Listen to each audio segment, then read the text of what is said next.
I never thought I'd be in a situation where I'd need to ask strangers on the internet for advice, but here I am. I'm a 34-year-old woman married to my husband, 36M, for 10 years. We have 2 beautiful children aged 8 and 6. Our life seemed perfect until a few days ago when my world came crashing down. Last week, I decided to take a short girls' trip with my friends. It was just for 2 days, something I rarely do because I'm always busy with my restaurant and family. I left my husband in charge of the kids and my business, trusting him completely. I own and operate a successful Italian restaurant that I've built from scratch over the past 5 years. It's not just a business to me. It's my passion, my dream come true. When I returned home yesterday, I was excited to see my family and get back to work. But as soon as I walked through the door, I sensed something was wrong. My husband had this guilty look on his face, and the kids seemed upset and confused. I asked what was going on, and that's when he dropped the bombshell. He told me that while I was gone, he had transferred ownership of my restaurant to his sister. His sister is 39, a single mom who's been unemployed for a while. According to my husband, she needed it more than we did. I stood there, trying to process what he was saying, feeling like I was in some kind of twisted nightmare. I asked him how he could possibly think he had the right to give away my business. He stammered through an explanation about it being a family decision and how his sister was struggling financially. I was livid. This wasn't just some object he could give away. It was my livelihood, my passion, something I had poured my heart and soul into for years. When I demanded to know how he had managed to do this legally, he admitted that he had forged my signature on some documents. I felt like I had been punched in the gut. Not only had he given away my business, but he had committed fraud to do it. The betrayal cut deep, leaving me feeling hollow and lost. I immediately called my sister-in-law. When she answered, she had the audacity to thank me for my generosity. I was shocked. I told her that I had no idea about this arrangement and that the business was not hers to take. She got defensive, saying her brother had assured her it was all above board and that I had agreed to it. I hung up, my hands shaking with anger and disbelief. I confronted my husband again. He tried to justify his actions, saying that his sister was struggling as a single mom and that we were financially stable enough to share the wealth. I couldn't believe what I was hearing. This was my business, not some charity to be handed out on a whim. I had worked tirelessly for years to make it successful, often sacrificing time with my family to ensure its growth. Our argument escalated, with the kids watching wide-eyed and confused. I tried to keep my voice down for their sake, but I was shaking with anger. I told my husband that what he had done was unforgivable. He had betrayed my trust in the worst possible way, going behind my back to give away something that was solely mine. I called my lawyer right then and there, explaining the situation through tears of frustration. He advised me that we would need to take immediate legal action to try and reverse what had been done. I also called the restaurant and spoke to my manager, telling her not to let my sister-in-law take over anything until we sorted this out legally. Throughout the evening, my husband kept trying to talk to me, to explain his reasoning, but I couldn't even look at him. I felt like my whole world had been turned upside down. The business I had worked so hard to build, the one that had seen me through late nights and early mornings, through stress and triumph, had been taken from me by the person I trusted most. As the night progressed, things got even more heated. My husband's phone kept ringing. It was his sister, demanding to know what was going on. He tried to talk to her in private, but I insisted on hearing everything. She was yelling about how she had already told her kids about their new life, how she had plans to change the restaurant. Each word felt like a knife in my heart. I couldn't take it anymore. The weight of the betrayal, the anger, and the fear of losing everything I had worked for became too much. I told my husband he needed to leave. I couldn't stand to be in the same house as him right now. He protested, saying he had nowhere to go, but I didn't care. I told him to go to his sister's place since they seemed to be so close. He tried to argue, saying he had the right to stay in our home. I reminded him that the house was in my name. I had bought it with the money from my restaurant. This seemed to finally sink in for him, the reality of what he had done. He packed a bag and left, the kids crying as they watched him go. Now, I'm sitting here in my quiet house, my children finally asleep, trying to process everything that's happened. The silence is deafening, filled with the echoes of our argument and the uncertainty of what's to come. I can't help but wonder if I overreacted. Should I have tried to talk it out more?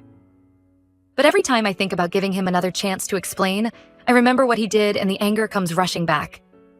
I know I have a legal battle ahead of me to reclaim my business. I'm prepared to fight with everything I have. But I'm also left wondering about my marriage.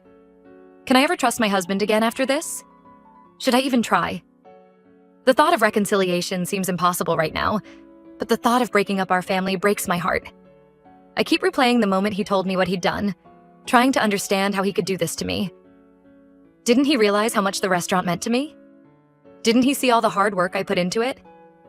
I feel like he's stolen a piece of my identity, not just a business. The kids are another concern. They're too young to fully understand what's happening, but they know something is terribly wrong. How do I explain to them why Daddy isn't here? How do I protect them from the fallout of this mess? I'm also worried about the restaurant itself. What if my sister-in-law has already started making changes? What if she's fired staff or altered menus?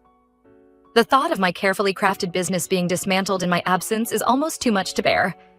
As I sit here, surrounded by family photos and memories of happier times, I can't help but feel lost.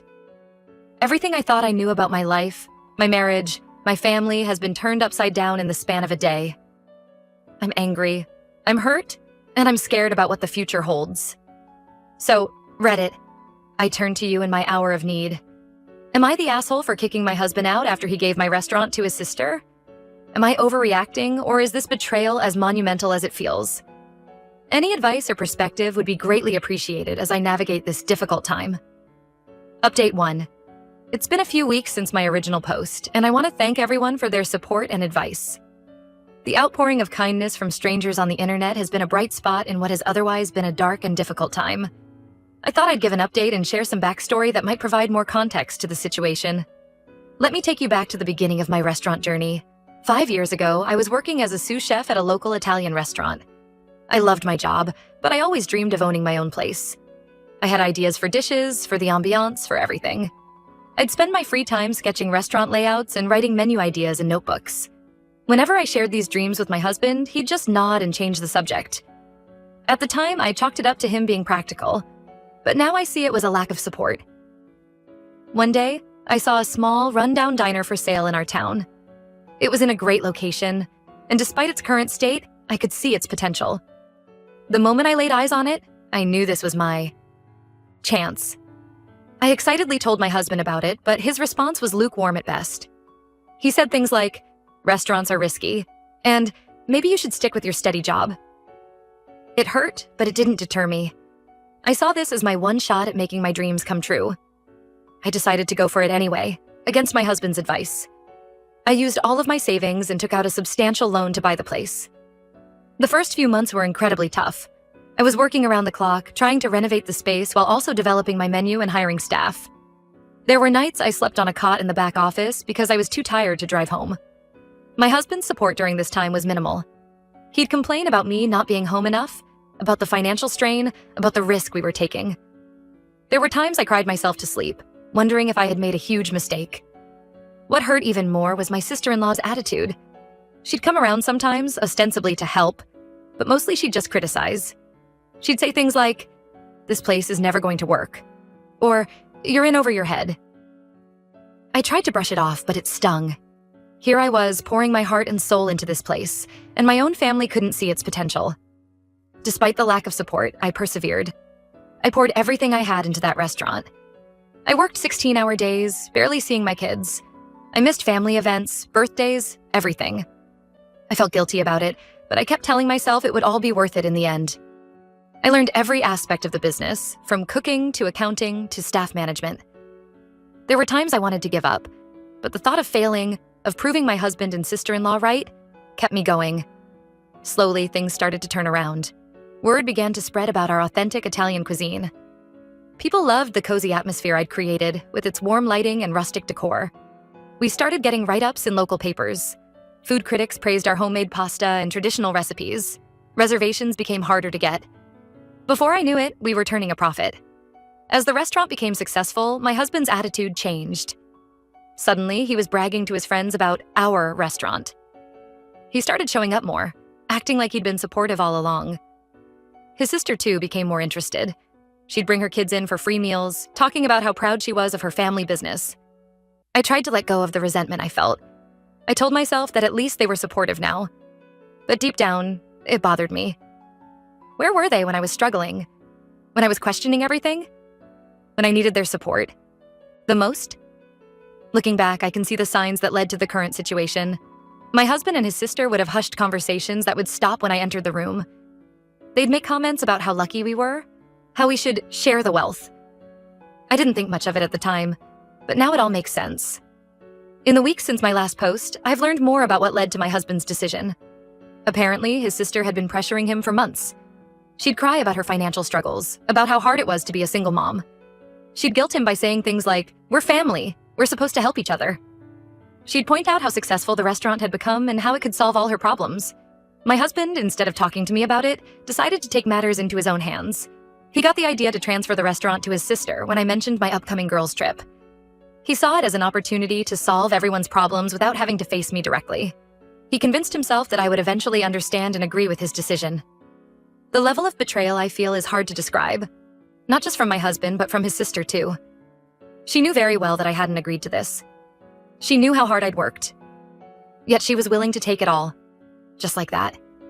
It makes me question every interaction we've ever had, every family dinner, every holiday gathering. Was she always just waiting for an opportunity to take what was mine? I've been staying with a friend for the past week, trying to clear my head. My husband has been blowing up my phone, alternating between apologies and justifications. One minute he's begging for forgiveness, the next he's telling me I'm overreacting.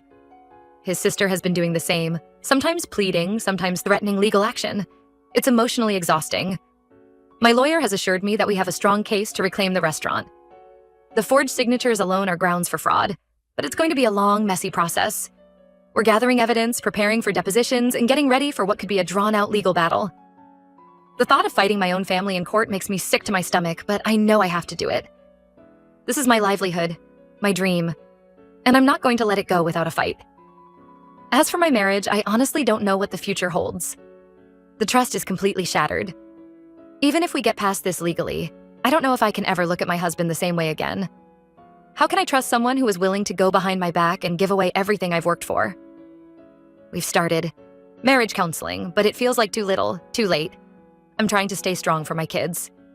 They don't fully understand what's happening, but they know something is wrong. They miss their dad, and it breaks my heart to see them confused and upset. I'm doing my best to shield them from the worst of it, but I know this situation is affecting them. The restaurant itself is in a state of limbo. I've managed to put a temporary halt on any changes my sister-in-law was planning to make, but the staff is unsettled. I'm doing my best to reassure them, to keep things running smoothly despite the chaos in my personal life. It's hard to be the leader they need when I'm feeling so broken myself. There are moments when I feel strong, ready to fight for what's mine. Other times I feel completely overwhelmed, wondering how my life turned upside down so quickly. But I'm trying to take it one day at a time, focusing on what I can control. Thank you again for all your support. It means more than you know to have people in my corner, even if they're strangers on the internet. I'll update again when there are new developments. For now, I'm trying to stay focused on the legal battle ahead and on being there for my children during this difficult time. Update 2. It's been several months since my last update, and I wanted to wait until things were more settled before posting again. So much has happened, and I'm still processing it all, but I feel like I'm finally coming out on the other side of this nightmare. First, the good news. After a long and stressful legal battle, I've won back ownership of my restaurant. The court ruled in my favor, citing the fraudulent actions taken by my husband and sister-in-law. It was a grueling process, with countless depositions, mountains of paperwork, and numerous court appearances. There were times when I felt like giving up, when the stress seemed too much to bear. But the thought of losing everything I'd worked for kept me going. During the trial, some shocking details came to light. It turned out that my sister-in-law had been planning this for months. She had convinced my husband that I was neglecting the family because of the restaurant, and that she could run it better while allowing me to focus on being a mom. She had even drafted a business plan for how she would change the restaurant, turning my authentic Italian eatery into a fast food pizza joint. The thought of my carefully crafted menu and atmosphere being destroyed like that still makes me sick. The judge was particularly unimpressed by the forged documents and the deliberate timing of the transfer while I was away. In the end, not only was the ownership returned to me, but my sister-in-law was ordered to pay damages for the disruption to the business. It felt like vindication after months of stress and uncertainty. Reclaiming the restaurant was a bittersweet victory. While I was overjoyed to have my business back, the whole ordeal had taken a toll. Some of my staff had left during the uncertainty, and I had to work hard to rebuild the team and reassure our regular customers. It's been challenging, but also rewarding to see the restaurant coming back to life under my care. As for my personal life, things have been difficult, but I feel like I'm finally moving in the right direction. After much soul-searching and several attempts at counseling, I decided to file for divorce. The betrayal was just too deep, the trust too broken to repair. It wasn't an easy decision, especially considering our children, but I knew it was the right one for me and for my long-term happiness. The divorce proceedings were almost as grueling as the business lawsuit. My soon-to-be ex-husband tried to claim that he deserved a portion of the restaurant's value since we were married when I started it. He argued that his support during the early days entitled him to a share. Thankfully, my lawyer was able to argue successfully that his lack of involvement and recent actions nullified any such claim. The judge agreed, and the restaurant remained solely in my name. My relationship with my sister-in-law is, understandably, beyond repair. She still maintains that she was just trying to help the family, but I can't forgive the underhanded way she went about it. I've had to get a restraining order to keep her away from the restaurant after she made several scenes, trying to convince customers that she was the rightful owner. It's sad that it had to come to this, but I need to protect what's mine.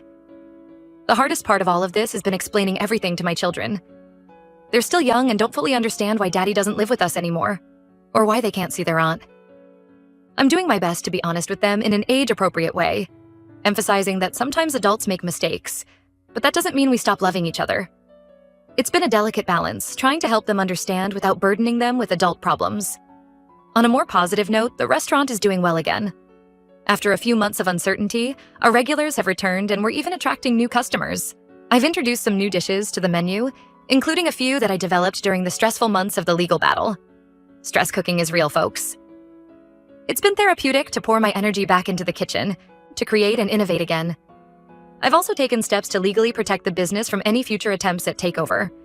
My lawyer helped me set up a trust and ironclad contracts for any future business partners or managers. It's sad that I have to think this way now, but I'm determined to never let anyone take advantage of me or my business again. Looking back, I can see how this whole situation has made me stronger. I've learned valuable lessons about trust, about standing up for myself, and about the importance of legal protection for small business owners. While I wouldn't wish this experience on anyone, I'm proud of how I've come through it.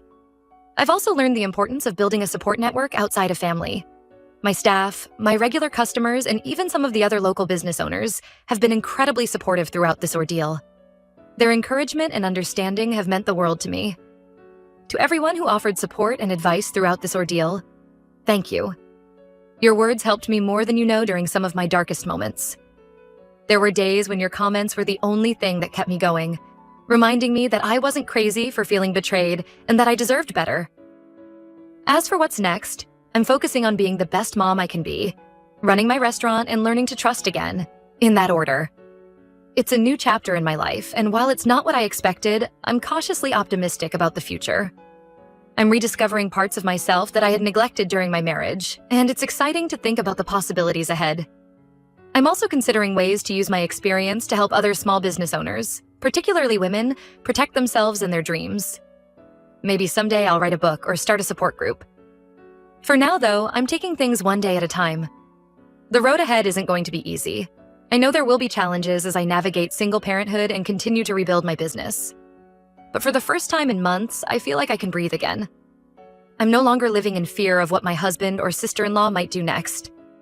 I'm in control of my life and my business, and that feels incredibly empowering. So, to anyone out there facing a similar situation, whether it's betrayal from a loved one or a fight for your business, know that there's hope. It might be a long, hard battle, but you're stronger than you know. Trust your instincts, seek help when you need it, and never give up on your dreams. Thank you again, Reddit, for being there during one of the toughest periods of my life. Your support has meant more than you could ever know.